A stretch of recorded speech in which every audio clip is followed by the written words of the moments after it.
안녕하십니까. 만화공인중개사의 저자 이용훈입니다. 오늘은 공인중개사 법령 및 중개실무 문제풀이 6강의 시간으로서 56번부터 66번 문제를 함께 풀어보도록 하겠습니다. 자, 지금부터 56번 문제 시작하겠습니다.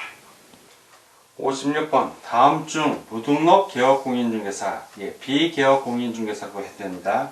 무등록 개업 공인중개사가 아닌 경우는 1번 중개사무소 개설 등록을 하지 않고 중개업을 한 경우, 자, 이것은 무등록 개업공인중개사에 해당이 됩니다.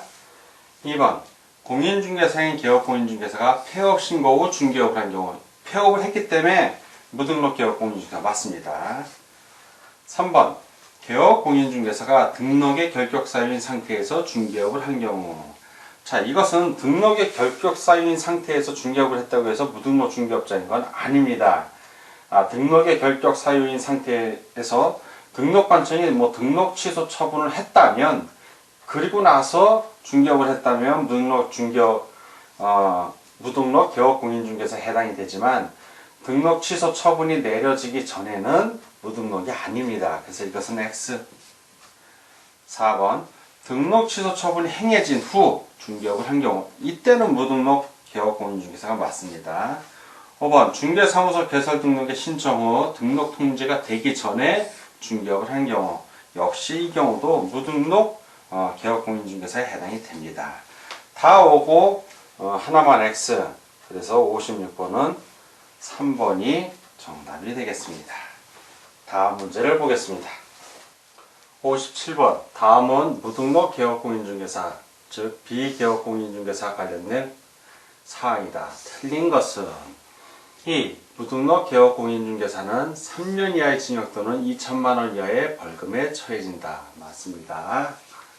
2번 개업 공인중개사가 무등록 개업 공인중개사에게 자기의 성명을 사용하여 중개 업무를 하게 한 경우에는 3년 이하의 징역 또는 2천만 원 이하의 벌금에 처해진다. 3년 이하의 징역 또는 2천만 원 이하의 벌금이 아니라 1년 이하의 징역 또는 1천만 원 이하의 벌금에 처해집니다. 그래서 이것은 X. 3. 업무 정지 처분 기간 중에 있는 개업 공인중개사가 이중 소속이 되어 중개 업무를 하면 무등록 개업 공인중개사로 처벌받는다. 무등록 개업 공인중개사로 처벌받는 것이 아니라 이때는 절대적 등록 취소 처분, 절대적 등록 취소 처분이 됩니다. 즉 등록관청이 그 업무정지 처분 기간 중에 개업공인중개사 이중 소속으로 있는 걸 적발을 하게 되면 등록 취소 처분을 하여야 하는 겁니다. 그래서 이것도 X. 다음 질문을 보겠습니다. 4. 무등록 중개 행위로 성립한 계약은 유효하나 무등록 개업공인중개사의 보수 청구권은 인정되지 않는다. 맞습니다. 5번 4의 경우 이미 보수를 지급한 경우에는 유효한 번제가 되어 반환되지 않아도 되는 자연채무로 보는 경향이 있다. 맞습니다. 틀린 걸 고르니까 여기서는 틀린 게 2번하고 3번입니다. 그래서 57번은 2번과 3번이 정답이 되겠습니다. 다음 문제를 보겠습니다. 공인중개사 법령상 중개사무소 개설 등록의 결격사유에 해당되지 되는 자는, 자, 결격사유에 해당되는 자를 보는 겁니다. 1. 공인중개사 자격을 취득하고, 자, 자격을 취득하고 10년이 경과됐어요. 아무 상관없죠. 이런 경우는 결격사유에 해당하지 않습니다. 20년이 지나도 상관없고. 2번 업무정지 처분을 받고 폐업 신고를 했어요. 그리고 업무정지 기간이 경과되지 않은 거예요. 지금 이런 경우에는 개설 등록의 결격사유에 해당이 됩니다. 즉 개설 등록을 할 수 없다는 얘기죠. 3. 파산 선고를 받고, 자, 파산 선고를 받고 복권됐어요. 그리고 1년이 경과된 자, 복권되면 그 즉시 결격사유에 해당되지 않습니다. 4. 근거 이상의 형의 선고유예 기간 중에 있는 자, 근거 이상의 실형을 받으면 3년이 지나야 돼. 만료가 되고 형이 만료되는 후에. 근데 선고유예 기간이 있는 자는 업무의 결격사유에, 등록의 결격사유에 해당이 되지 않습니다. 도로교통법을 위반하여 벌금형의 선고를 받고 3년이 경과되지 아니한 자. 공인중개사법 외의 법을 위반해서 벌금형 선고받은 건 등록의 결격사유에 해당이 되지 않습니다. 만약에 3년이 경과되지 아니한 자로서 이 벌금형 선고받고 그게 등록의 결격사유가 되려면 이게 도로교통법이 아니라 공인중개사법 위반해갖고 그렇게 돼야 됩니다. 그래서 이것도 해당이 없습니다. 다 X가 하나만 5, 바로 58번은 2번이 정답이 되겠습니다. 59번 공인중개사법상 등록의 결격사유에 대한 설명 중 맞는 것은 1. 금고 이상의 형의 집행유예를 선고받고 그 유예 기간 중에 있는 자는 개업공인중개사가 될 수 없다. 맞습니다. 2번 금고 이상의 실형의 선고를 받고 그 집행이 종료, 가로 열고 집행이 종료되는 것으로 보는 경우는 포함되지 않는다. 가로 닫고 되거나 집행이 면제된 날부터 3년이 경과되지 아니한 자. 언뜻 보면 맞는 것 같은데 요 가운데 가로 안이 틀렸죠? 즉 집행이 종료된 것으로 보는 경우 포함합니다. 이걸 포함한답니다. 포함한다. 자, 그래서 요게 틀렸기 때문에 X. 3. 공인중개사 자격이 취소된 후 5년이 경과되지 아니한 자. 5년이 아니라 3년입니다. 3년. 그래서 X. 4번 중개사무소 개설 등록이 취소된 후 5년이 경과되지 아니한 자. 5년이라는 역시 이것도 3년입니다. 3년. 그래서 X. 5번 공인중개사법을 위반하여 300만원 이상의 벌금형 선고를 받고 1년이 경과되지 아니한 자. 이것도 1년이 아니라 3년입니다. 3년. 자, 그래서 이것도 X. 다 X고 하나만 O 맞는 걸 고르니까 59번은 1번이 정답이 되겠습니다. 다음 문제를 보겠습니다. 60번 등록의 결격사유에 해당될 경우의 효과에 관한 설명 중 거리가 먼 것은 1. 등록 전에 결격사유에 해당하는 경우 중개사무소 개설 등록을 받을 수 없다. 맞습니다.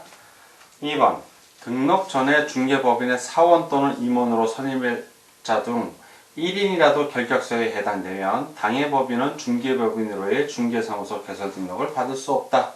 예, 맞습니다. 3번 등록 후에 결격사유에 해당하는 경우 등록관청은 개설 등록 취소 처분을 하여야 한다. 맞습니다. 다음 질문을 보겠습니다. 4. 등록 후 사원 또는 임원 중 결격사유에 해당하는 자가 있는 법인은 등록 취소 처분 사유에 해당되나 2개월 이내에 그 사유를 해소하면 등록 취소되지 않는다. 맞습니다.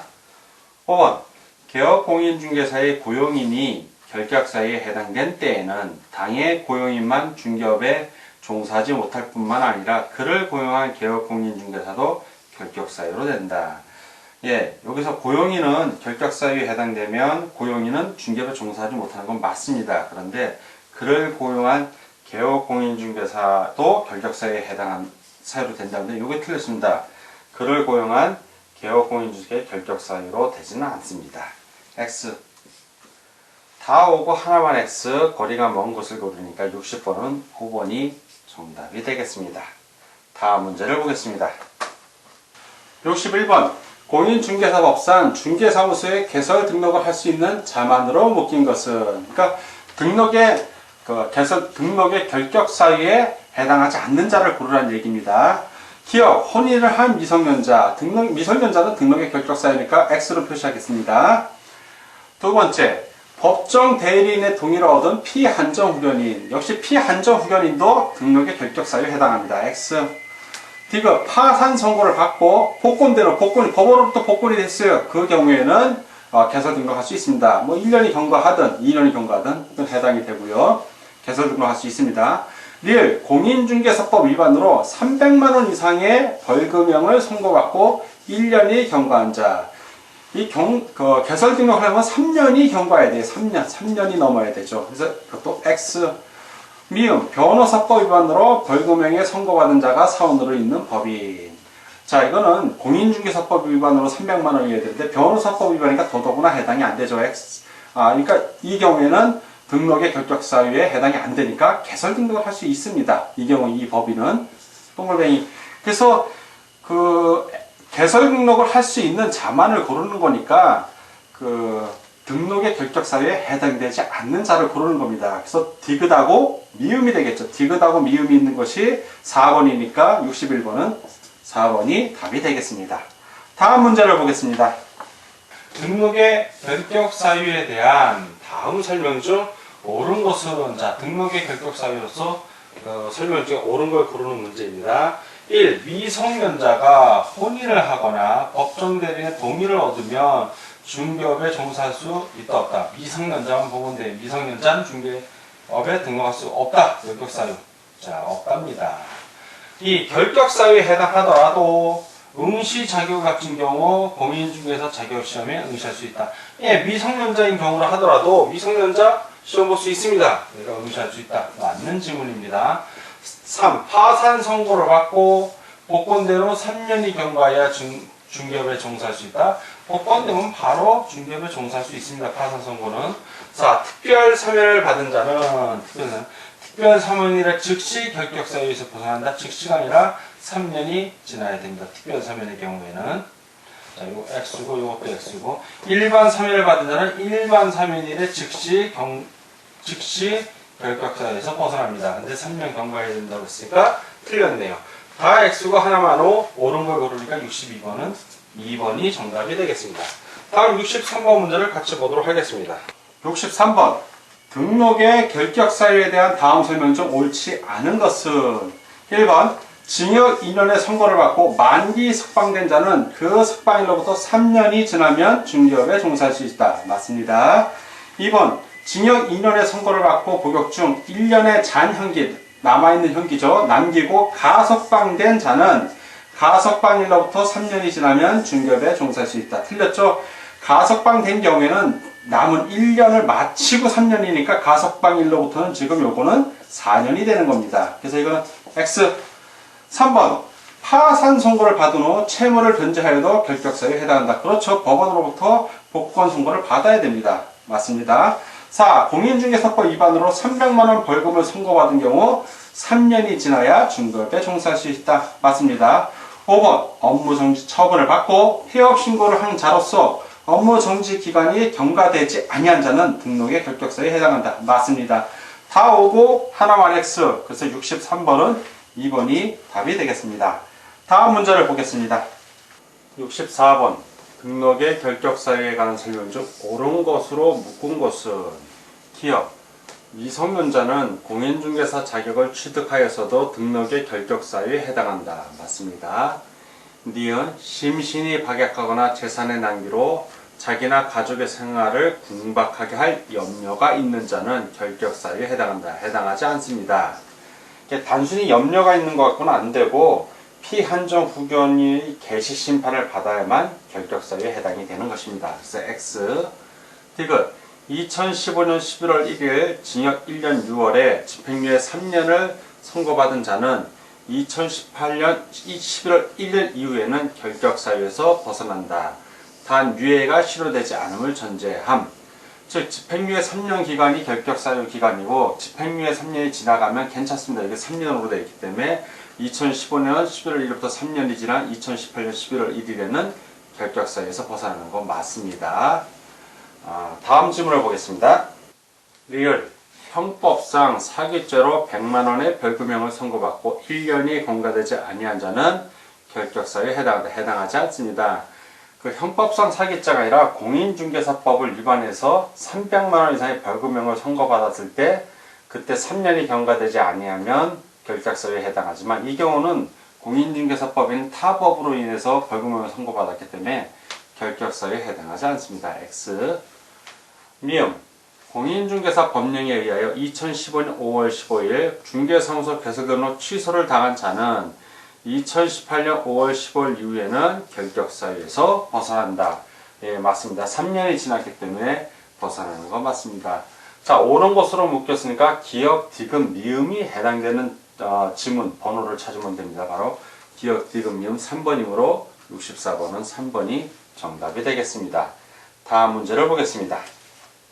65번. 다음은 중개사무소 개설 등록 절차에 대한 설명이다. 거리가 먼 것은 1. 등록 신청을 받은 등록관청은 등록의 결격 사유 등을 확인하여야 한다. 맞습니다. 2. 등록관청은 신청일로부터 7일 이내에 종별에 따라 구분하여 등록을 하고 등록 통지를 서면으로 한다. 맞습니다. 3. 등록통지를 받은 신청인은 등록통지 후 업무 개시 전까지 보증을 설정하여야 한다. 맞습니다. 4번 등록관청은 보증 설정을 확인한 후 등록증을 교부해야 한다. 맞고요. 5번 개업공인중개사가 보증 설정을 한 후 보증기관이 보증사실을 등록관청에 통보한 경우 업무를 개시할 수 있다. 이건 개시할 수 있다가 아니죠. 없답니다. 없다. 왜냐하면 등록증을 교부받아야 업무를 개시할 수 있는 겁니다. 원칙적으로. 그래서 이것은 X 다 오고 하나만 X 거리가 먼 곳을 고르니까 65번은 5번이 정답이 되겠습니다. 다음 문제를 보겠습니다. 66번 다음은 중개사무소 등록의 실효에 관한 설명이다. 거리가 먼 것은 1. 공인중개사인 개업공인중개사는 사망 시 등록이 실효되고 법인인 개업공인중개사는 해산 시 등록이 실효된다. 맞습니다. 2번 1의 경우 등록관청은 중개사무소의 개설 등록을 취소하여야 한다. 맞습니다. 3. 개업공인중개사가 폐업 신고한 경우 등록이 실효되므로 다시 중개업을 하는 경우에는 재에게 신고를 해야 한다. 맞습니다. 4번 중개사무소 개설 등록이 취소되어 등록증을 반납하고자 하는 자는 취소 처분을 받은 날로부터 10일 이내에 등록관청에 그 중개사무소 등록증을 반납하여야 한다. 중개사무소 등록증 반납은 10일이 아니라 7일입니다. 7일. 그래서 4번은 X. 다음 질문을 보겠습니다. 5. 등록 취소 처분 후 중개업을 하면 무등록 개업공인중개사에 해당되어 3년 이하의 징역 또는 2천만원 이하의 벌금에 처해진다. 맞습니다. 다 오고 하나만 X 거리가 먼 곳을 고르니까 66번은 4번이 정답이 되겠습니다. 자, 지금까지 공인중개사 법령 및 중개실무 문제풀이 6강 시간이었고 56번부터 66번까지 함께 풀어봤습니다. 오늘 문제 푸느라고 수고하셨습니다. 다음 시간에 뵙겠습니다. 감사합니다.